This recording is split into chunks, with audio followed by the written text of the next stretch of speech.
तो जैसा कि लास्ट एपिसोड में हमने देखा था कि ज़्याफन तीनों कल्टीवेशन की पात को सप्रेस करने की कोशिश कर रहा था, मगर वो तीनों पात आपस में ही फाइट करने लगी। उन तीनों की यही ख्वाहिश थी कि ज़्याफन मुझे चुने, मगर ज़्याफन ने खुद की पात को फॉलो करने का डिसीजन लिया, जिसके चलते उन तीनों पात को आपस में ही समझौता करना पड़ गया। वही दूसरी तरफ डीमन किंग ने भी नेदर एबिस और अपनी ड्रैगन सबड्यूइंग कोल्ड्रन का यूज करते हुए जुलांग ड्रैगन को ढूंढ लिया।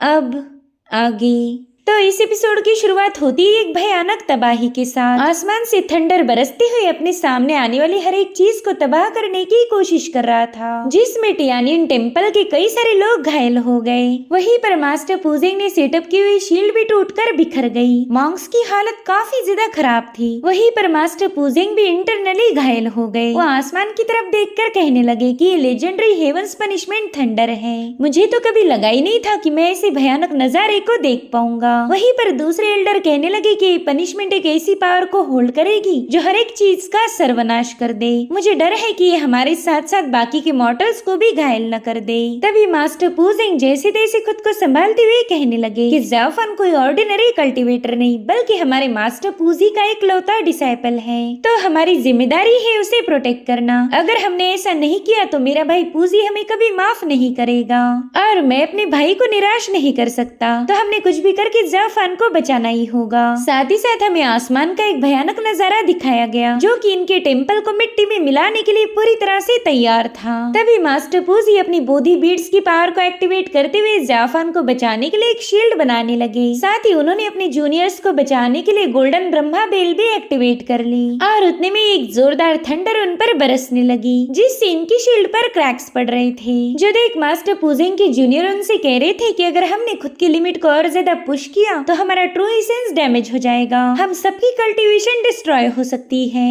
इधर फाशियांग बुरी तरह से घायल था, मगर उसे फिक्र है अपने मास्टर की। वहीं पर मास्टर पूजिंग ज़्याफन पर शील्ड बनाए रखने के लिए अपनी जान दांव पर लगा चुके, मगर हेवनली थंडर ने चंद ही पलों में उस शील्ड को तहस नहस करते हुए ज़्याफन पर अटैक कर दिया। एक क्लैश होते साथ ही उन मॉन्क्स के पास गोल्डन लेटर्स फ्लोट होने लगे, जिन्हें देखकर ही सभी लोग काफी ज्यादा हैरान थे। मास्टर पूछ रहे थे कि आखिर ये क्या चीज है। वहीं पर फाशियांग बताने लगा कि इन लेटर्स का ओरिजिन हमारे ग्रेट ब्रह्मा विजडम के साथ मेल खा रहा। साथ ही साथ इन गोल्डन लेटर्स ने हमारी इंजुरीज को भी हील कर दिया। वो मास्टर पूजिंग से इसका जवाब चाहता था। हालांकि मास्टर पूजिंग भी हैरान थे, और तभी ज़्याफन इनके सामने आ गया। फाशियांग उसे महफूज देखकर काफी ज्यादा खुश था। वो कह रहा था मेरे भाई शायद हेवनली पनिशमेंट अब गुजर चुकी है और तुम इसमें सरवाइव कर पाए। तभी ज़्याफन उन सभी का तहे दिल से शुक्रिया अदा करने लगा। इन लोगों ने ज़्याफन की खातिर अपनी जान दांव पर लगा दी थी, और फिर वो फाशियांग से कहने लगा कि मेरे भाई अभी तक हेवनली पनिशमेंट खत्म नहीं हुई। वहीं पर मास्टर पूजिंग उसे समझा रहे थे कि मेरे बच्चे तुम हेवनली ट्रिबुलेशन को हल्के में नहीं ले सकते।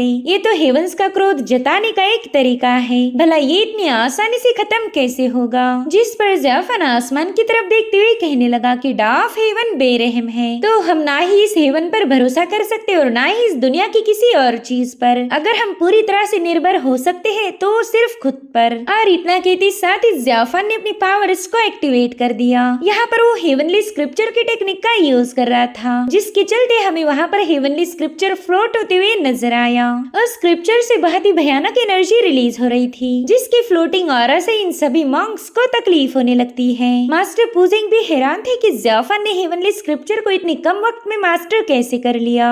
वहीं पर ज़्याफन उन्हें बता रहा था कि हेवनली ट्रिबुलेशन मेरी वजह से ही अपीयर हुआ था, इसलिए मैं अकेला ही इसे खत्म करूंगा। मैंने तो ऑलरेडी कई सारी जानें ली है, तो मैं आप सभी की मौत का बोझ नहीं उठा सकता, प्लीज यहाँ से दूर हट जाएं। तो ये सभी मॉन्क्स उसकी बात मानते हुए तुरंत ही दूर हटने लगे। वहीं पर ज़्याफन ने अपनी तीनों कल्टीवेशन पाथ की पावर को समन करना शुरू किया, जिसमें है लॉर्ड बुद्धा का लाइट, टाओइज्म की ऑरा और डिमोनिज्म की डिमोनिक एनर्जी। मास्टर पूजिंग कह रहे थे कि ज़्याफन ने इन तीनों पाथ को आपस में मर्ज कर दिया। शायद ही इस दुनिया में कोई शख्स होगा जो ऐसा कारनामा कर पाए। ये तीनों पावर्स तो एक दूसरे का साथ दे रही है, जबकि नेचुरली तो इन्होंने एक दूसरे के खिलाफ होना चाहिए था। अब मुझे यकीन हो गया कि ज़्याफन इस कहर को झेल पाएगा, वो इस ट्रिबुलेशन में सरवाइव करेगा। वहीं पर ज़्याफन ने अपने मेस को सीधे थंडर का सामना करने के लिए भेज दिया था। उन दोनों में वहाँ पर बहुत ही भयानक क्लैश हो गया, जिसकी डिवाइन एनर्जी से पूरी की पूरी वैली ग्लो करने लगी। मगर ये 9 हेवंस का थंडर है, इसे हैंडल करना आसान नहीं होगा। इसमें हमें विशालकाय थंडर ड्रैगन्स की भी झलक दिखाई देने लगी।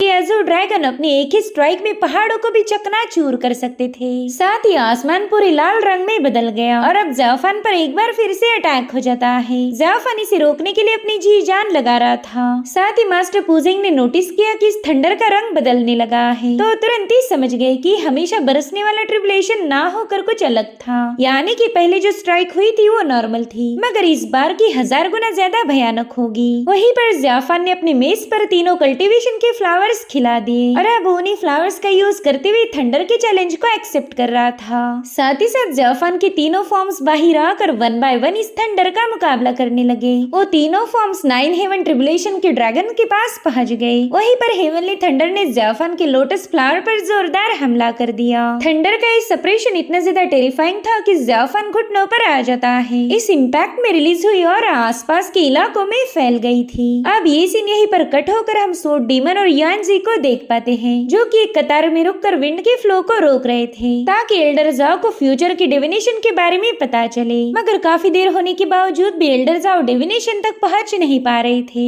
जो देख सोड डीमन गुस्से में एल्डर से कह रहा था कि बुड्ढे जल्दी बता तुझे अपने डिविनेशन में कितना टाइम लगेगा, क्योंकि हम ज्यादा देर तक इस तूफान के सामने टिक नहीं सकते। वहीं पर एल्डर जिंग बड़ी तेजी के साथ अपनी फॉर्चून पढ़ने की स्किल का यूज कर रहे थे, मगर तब तक ये दोनों हवा को रोक नहीं पाते, जिसके चलते मास्टर के सिक्के नीचे गिर गए। मगर तब तक उन्होंने डिविनेशन पूरा कर लिया था। वो कहने लगे कि हेवनली पनिशमेंट की तीसरी स्ट्राइक बहुत ही ज्यादा भयानक होगी, शायद वो सब कुछ तबाह कर दे। अब ये सीन यहीं पर कट होकर हमें जियो का रूम दिखाया गया, जहाँ पर नेचर की सेंस पावर उस रूम में एंटर करने लगी। दरअसल जियो कल्टीवेशन में बैठी हुई थी, मगर तभी उसे अजीब सा फील होने लगा, तो तुरंत ही कल्टीवेशन से बाहर आ जाती है। वो कह रही थी कि ये ऑरा तो हेवनली स्क्रिप्चर से रिलीज हुई है, मगर ऐसा फील होता है कि ये ऑरा अचानक से आउट ऑफ कंट्रोल हो गई। साथ ही साथ आसमान में बिजलियां कड़क रही थी, जिन्हें देखकर जियो की बेचैनी और ज्यादा बढ़ जाती है। अब ये सीन यहीं पर कट होकर हम डीमन किंग को देख पाते हैं, जो कि अपने ड्रैगन सबड्यूइंग फॉर्मेशन का यूज करके ज़ुलोंग ड्रैगन को समन कर चुका था।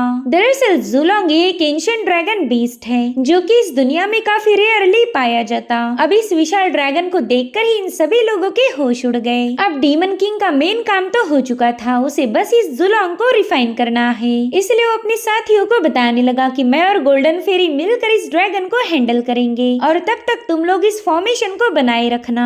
सही मौका मिलते ही हम इसे अपने कोल्ड्रन में भरकर रिफाइन कर लेंगे। यहाँ पर एल्डर कांगसोंग दिल ही दिल में कहने लगा कि इस ब्लड फॉर्मेशन के सीक्रेट जानने के लिए तो मुझे कुछ टाइम तक डीमन किंग का साथ देना ही पड़ेगा, ताकि इसे मुझ पर पूरा भरोसा हो जाए। यानी कि ये बंदा भले ही डीमन किंग के साथ हो, मगर इसके अपने ही कुछ अलग प्लान्स थे। चांसेस थे कि ये बंदा सही वक्त आने पर डीमन किंग को ही धोखा दे दे। वहीं पर डीमन किंग ने अपने ड्रैगन सबड्यूइंग फॉर्मेशन को एक्टिवेट करते हुए ज़ुलोंग को उसमें ट्रैप कर लिया। फेरी जिन भी तुरंत ही अपने पर्पल ब्लेड का यूज करते हुए ज़ुलोंग पर अटैक कर देती है, जिससे वो ड्रैगन नीचे पटक गया। वेल इन लोगों का प्लान था इस ड्रैगन को रिफाइन करना, इससे डीमन किंग का पावरफुल फॉर्मेशन कंप्लीट हो जाएगा। मगर ज़ुलोंग को रिफाइन करना बच्चों का खेल नहीं था। ज़ुलोंग ड्रैगन तो गुस्से में आकर अपने पावरफुल साउंड वेव को रिलीज करता है, जिससे तो डीमन किंग और फेरी जिन काफी पीछे पुश हो गए। साथ ही साथ तो पूरा इलाका ज़ुलोंग की एनर्जी की वजह से शेक हो रहा था। डीमन किंग कहने लगा कि ज़ुलोंग ड्रैगन की स्पिरिचुअल पावर तो इतनी ज्यादा डोमिनेटिंग है कि वो स्पिरिचुअल बीस्ट कोई ऑक्स और फिनिक्स बर्ड को भी सरपास कर दे।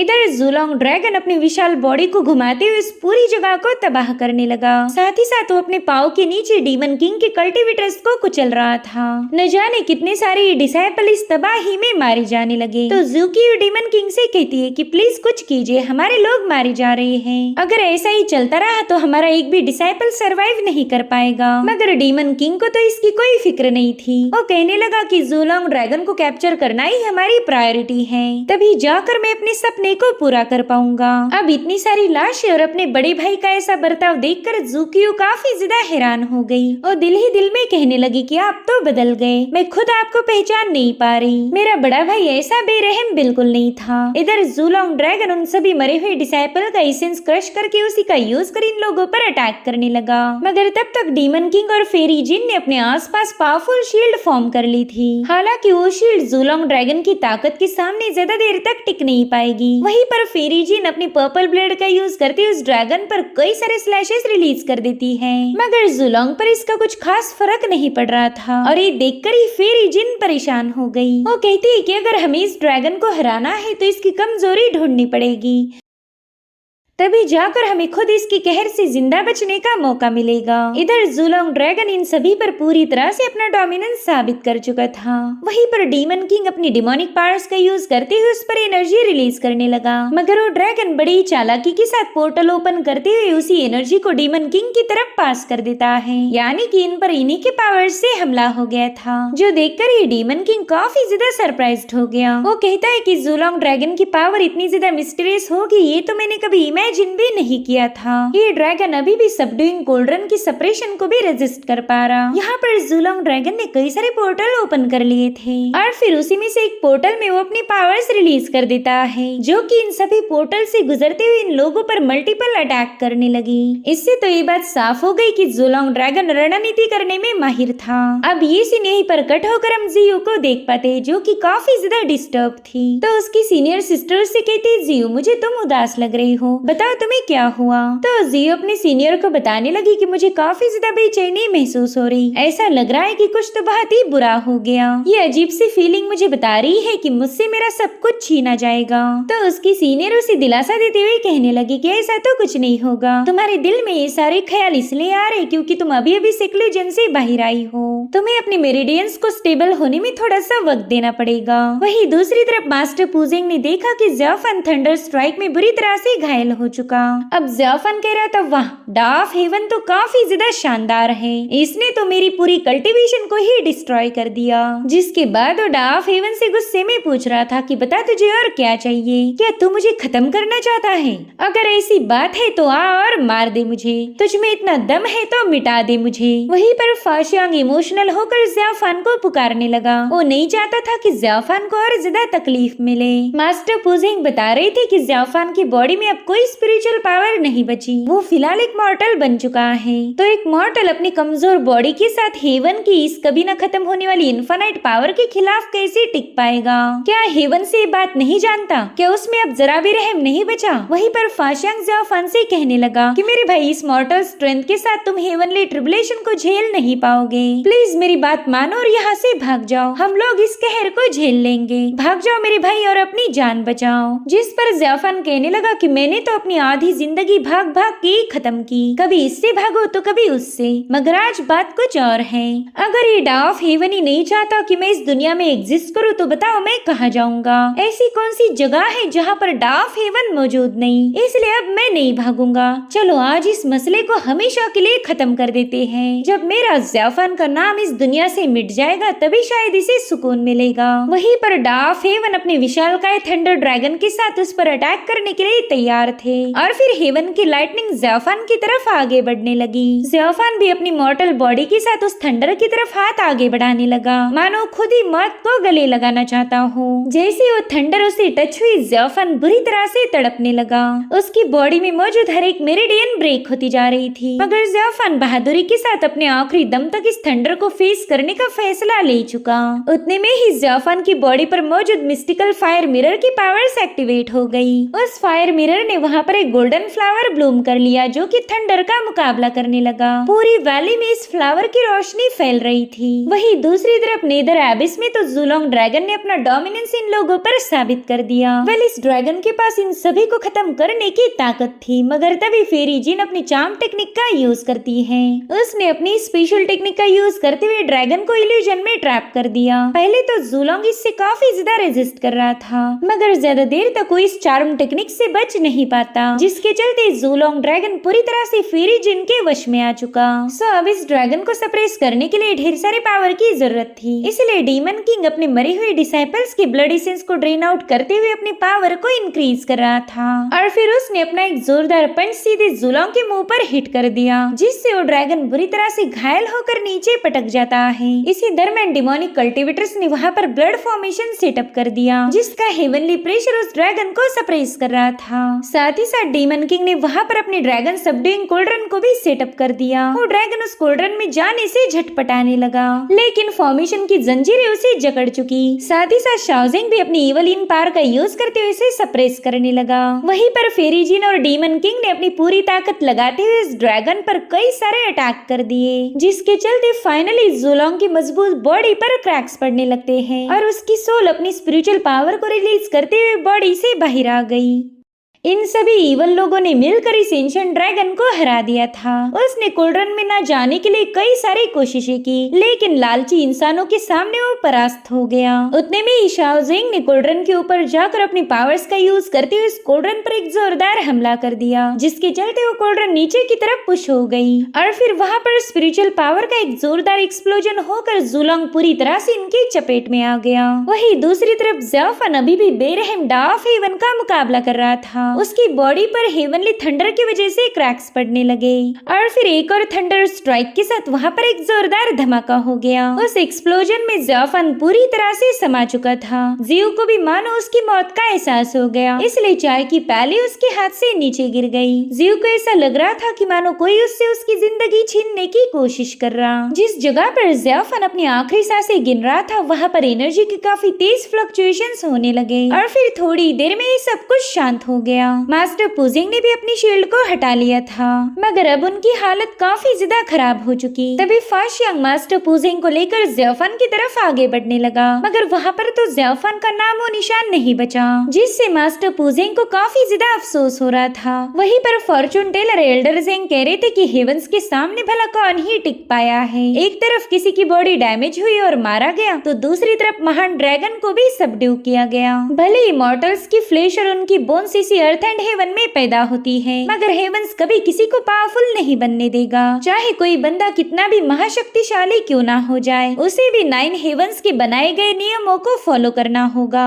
डाफ हेवन अटल है, तो सिर्फ अकेला इंसान उसे अपनी मामूली सी पावर के साथ चुनौती नहीं दे सकता। ये तो इम्पॉसिबल है। तभी जियांजू उनसे कहने लगी कि ग्रैंडफादर, यू बेवजह की बकबक छोड़कर जरा यहाँ देखिए, आपका डिविनेशन हमें कुछ तो बता रहा है। और उतने में उनका सिक्का हवा में फ्लोट करते हुए टूटकर बिखरने लगा। मास्टर देखते ही कि वहाँ मौजूद हर एक चीज हवा में फ्लोट कर रही है। पेड़ और पौधे जड़ों की समेत आसमान की तरफ निकल पड़े। ये नजारा देखकर तो डीमन किंग भी थोड़ा सा हैरान हो गया। वो कहता है कि आखिर ये सेलेस्टियल फिनोमिनन अभी तक खत्म क्यों नहीं हुआ, हमने तो ऑलरेडी जूलोंग को हासिल किया है। जिस पर शाओजिंग बताता है कि ये फिनोमिनन उस जूलोंग ड्रैगन का ना होकर किसी और चीज का है। कोई गहरी मिस्ट्री कहीं पर रिवील हो रही। इन कई सौ सालों में भी आज तक मैंने ऐसा फिनोमिना विटनेस नहीं किया था। इधर टियानियन टेम्पल के मॉन्क्स देखते ही कि उनके वैली की चट्टानें अपने आप ब्रेक होकर आसमान की तरफ फ्लोट होने लगी है और अब हमें हेवन में से एक बहुत ही भयानक चीज बाहर आती हुई दिखाई गई, जिसकी पावरफुल एनर्जी वेव ने इस पूरी जगह पर तबाही मचा दी, जिसे देख ऐसा लग रहा था कि मानो 9 हेवन ज़ाओफन के साथ इस पूरी दुनिया को ही मिटाना चाहता।